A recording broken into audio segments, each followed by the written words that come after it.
Entre Vidas e Ideias, episódio Vyasa. Em um tempo antes das grandes cidades da Índia, antes das academias e universidades modernas, surge um homem cuja missão era reunir o disperso, ordenar o confuso e ensinar aquilo que parecia emudecido pela memória humana. Muito antes dos impérios modernos, nas margens de grandes rios e antigas florestas, um homem ergueu o saber dos rishis em seu braço direito e escreveu os limites da memória humana. Seu nome era Vyasa, o que divide, o que compila, e sua obra molda até hoje o pensamento de milhões. Vyasa, literalmente, o compilador. Ele não era apenas um autor, era o mestre que organizou os mantras, os mitos e o pensamento para que sobrevivessem às eras. Mas quem foi Vyasa? E como seu ato de ensinar transformou o interior de uma civilização? Vyasa, também chamado de Krishnadevapayana ou Veda Vyasa, viveu por volta de 1500 a.C., segundo tradição, embora dados precisos escapem ao registro histórico. Filho do sábio errante Parasari de Satyavati, a donzela costeira e filha de um barqueiro, sua vida já trazia o encontro entre o ascético e o cotidiano. Ele nasceu em uma ilha no rio Yamuna, daí, Devapayana, nascido em ilha. Desde jovem, deixou o conforto social para viver entre eremitas e florestas, estudando os Vedas e dedicando-se à contemplação. Ele viveu em florestas, à beira de rios, em isolamento meditativo, aprendendo, ouvindo e aguardando o momento certo para agir. A sociedade da Índia Védica era oral, os Vedas eram recitados, memorizados, transmitidos sem escrita fixa. Vyasa viu que para a continuidade da sabedoria era preciso organizar o caos. Seu mundo era marcado pela oralidade, os ensinamentos eram transmitidos de mestre para discípulo, o registro escrito ainda era raro. Ele se inseria em uma tradição que combinava ascetismo, ensino e ritual. Dentro desse contexto, os obstáculos eram enormes. O saber era reservado, fragmentado, dependia da memória, da recitação e da autoridade dos rishis. Vyasa enfrentou o desafio de organizar, compilar e transmitir esse saber para uma época em que a transmissão oral já se enfraquecia. Assim, seu ensinar começa não como professor formal, mas como aquele que prepara o terreno para que o conhecimento encontre casas confiáveis. A Vyasa é tradicionalmente creditado 3 grandes feitos. 1. Dividir o Veda único em 4 coleções, Rig Veda, Yajur Veda, Sama Veda e Atharva Veda, para tornar o saber acessível e ordenado.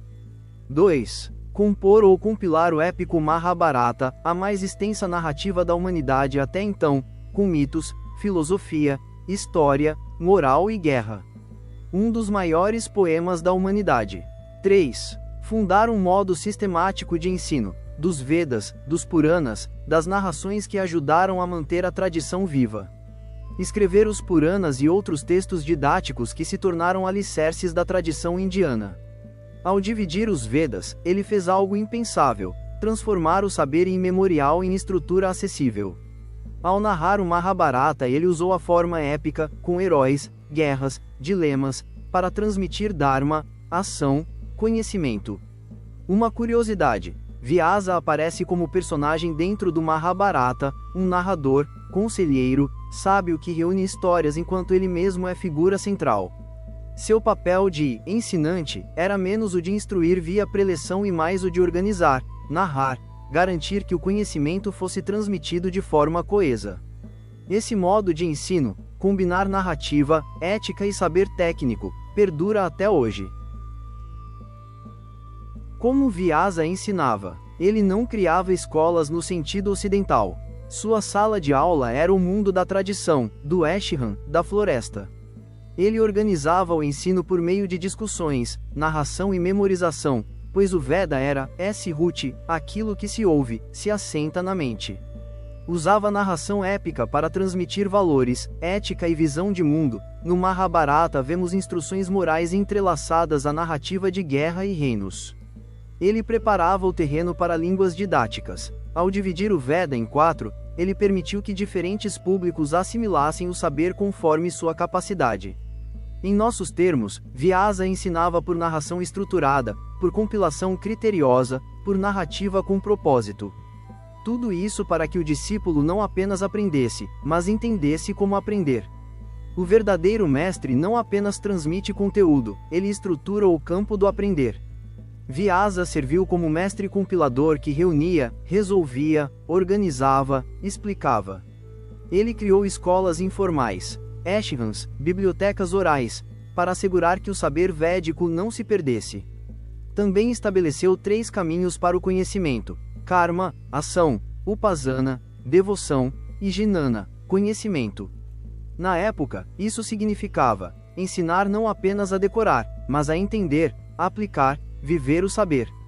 Hoje, vemos reflexos disso em currículos que buscam valores, narrativa e interdisciplinaridade. Vyasa introduziu a ideia de que o ensino não deve ser apenas elitista ou ritualístico, e deixou pistas para que o saber fosse transmitido. Em tempos modernos, pense nisso como metodologia ativa, aprendizagem baseada em narrativa, saberes integrados. Qual o legado de Vyasa para seu tempo e para o nosso? No seu tempo, ele garantiu que o vasto saber védico não se perdesse com a dispersão oral e as transformações sociais.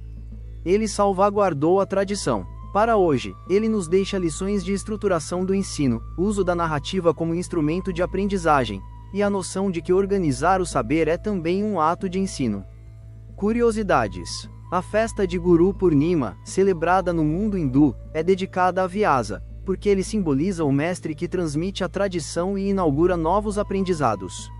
No festival Guru Purnima dedicado a ele é o momento em que discípulos homenageiam mestres, justamente no espírito que Vyasa ajudou a instituir. Existe a Vyas Gufa, uma caverna nos Himalaias onde se diz que Vyasa teria composto parte da Mahabharata. Suas obras ainda servem de base para estudos literários, filosóficos, pedagógicos e culturais. O Mahabharata alimenta debates sobre ética, guerra, justiça, poder e existencialismo. A divisão dos Vedas sustenta paradigmas da tradição hindu até hoje. Em educação e filosofia, podemos dizer que Vyasa foi um dos primeiros a estruturar o conhecimento. Em narrativa, ele antecipou a storytelling como forma de ensinar.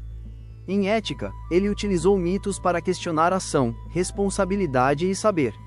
Em uma época de didática e pedagogia modernas, lembrar Vyasa é lembrar que o ensino eficaz envolve mais do que conteúdo, envolve forma, estrutura, significado.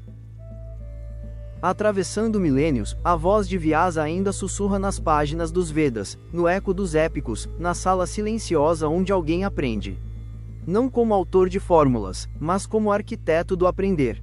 Ele ensinou que o saber não é apenas conteúdo, é trama, transmissão, herança. Que possamos aprender com ele a ensinar e ensinar a aprender.